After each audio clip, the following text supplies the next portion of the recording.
Kabla ya taarifa hizi ambazo ni za ndani, naomba uchukue sekunde moja tu, uponyeze patoni ya subscribe, uwashe kengele ili wakati wowote tutaweka kanda utakuwa unapokezwa notification ili kutazama kanda mpya ambazo ni habari kemkem, na habari ambazo tunazitoa hapa huwezi kuzipata katika vyombo vingine vya habari kwa sababu tunapokezwa wa kwanza hapa Mbeya, Tanzania.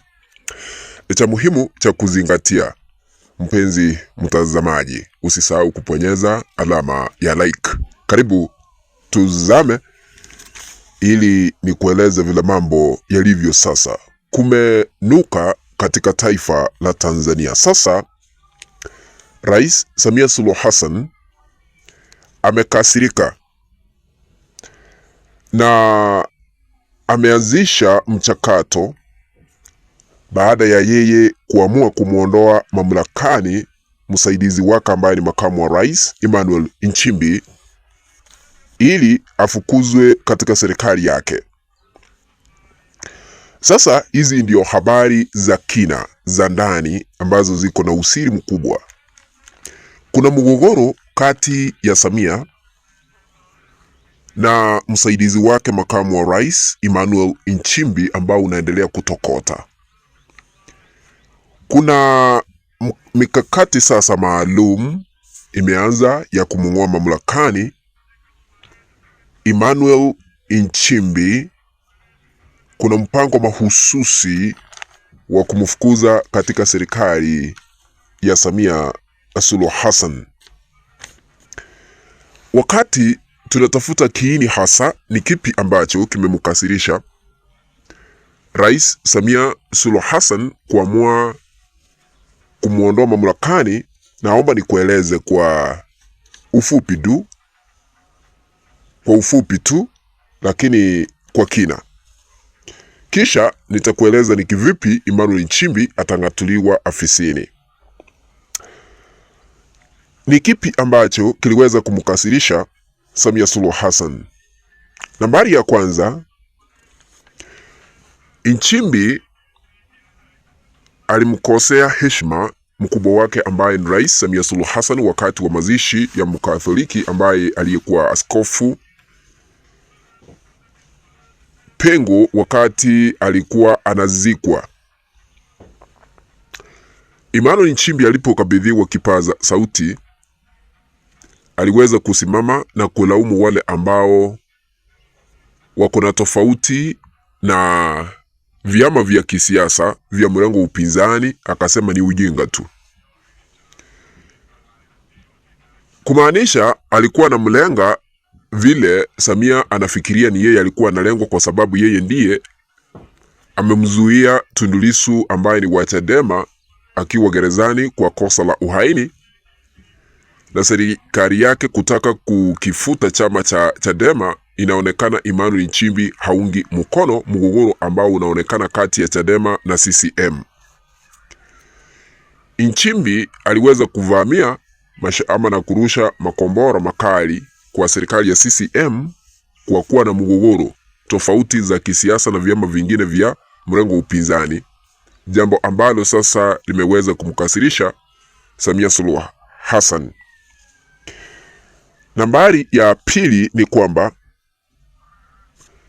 Emmanuel Nchimbi, tangu maandamano yashuhudiwe na mauaji nchini Tanzania hapa kwetu, Emmanuel Nchimbi anasemekana ya kwamba hajaonekana wazi kutetea serikali ya CCM kuhusiana na mauaji hayo, ila tu yeye amekimya, hatetei serikali ambayo anaiongoza, huku Samia Suluhu Hassan akiendelea kutembea katika mikutano akisema ya kwamba uchumi umeimarika baada ya mauaji na maandamano.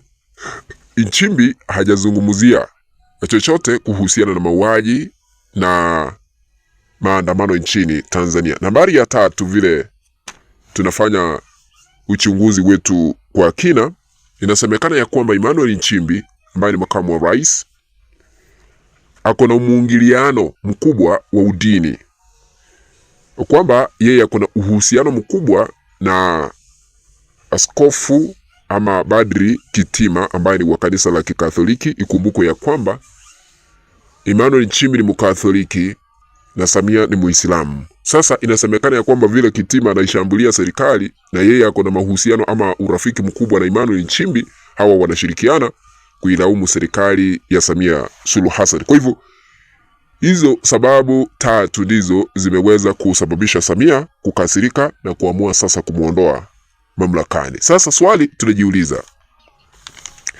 ni kivipi Emmanuel Nchimbi anaweza kung'olewa? Inasemekana ya kwamba kuna mpango mahususi wa kupeleka mswada katika bunge la kitaifa ili kujadiliwa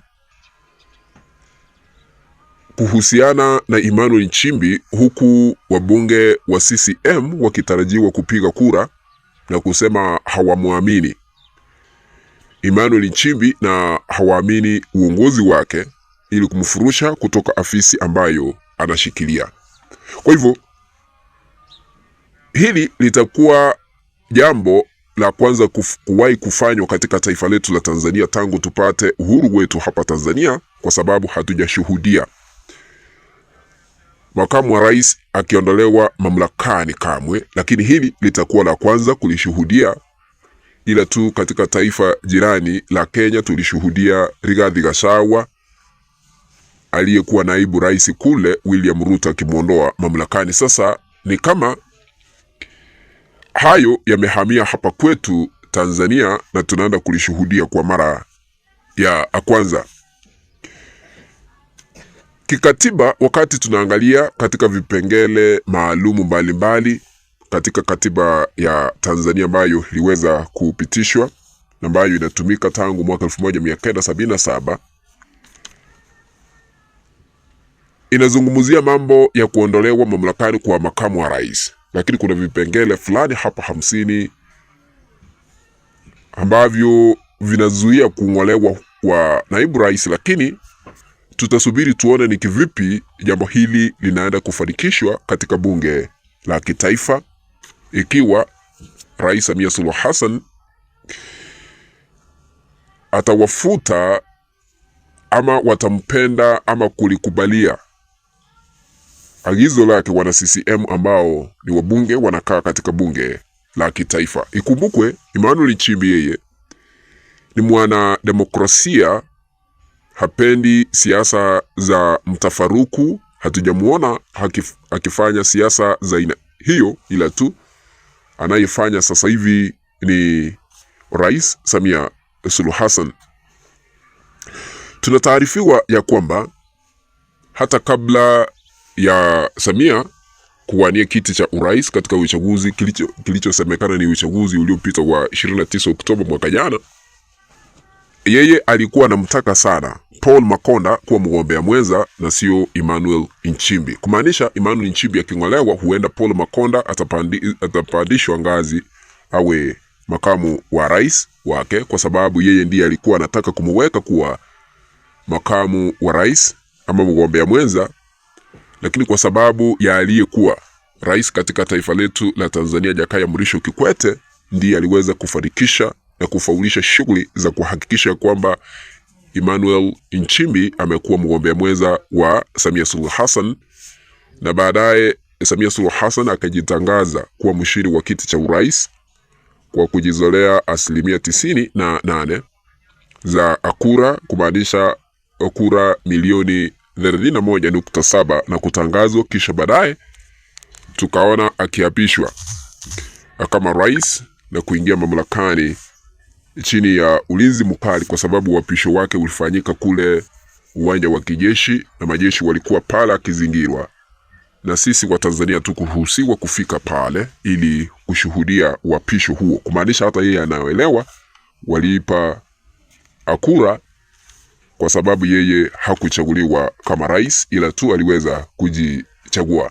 Kwa hivyo breaking news ambayo tuko nayo sasa hivi, baada ya mgogoro na tofauti kubwa kushuhudiwa kati ya Samia na Nchimbi, kuna mpango mahususi wa kumuondoa Emmanuel Nchimbi mamlakani na kupitia Rais Samia Suluhu Hassan. Tunaendelea kufuatilia mengine, tutarudi ili kuwafahamisha zaidi. Kufikia hapo, naomba kutamatisha kanda hii nitarejea na makala mengine baadaye. Lakini ikiwa hauja subscribe, chukua sekunde moja tu, bonyeze patoni ya subscribe, uwashe kengele ili usikose kupata makala wakati tunapoweka, kwa sababu huwa tunahakiki jambo lolote kabla ya kulileta hewani, kwa sababu tunaaminika kwa kuleta na kufichua siri, haswa kwa yale ambayo yanaendelea katika uongozi wa taifa la Tanzania. Bye, tukutane.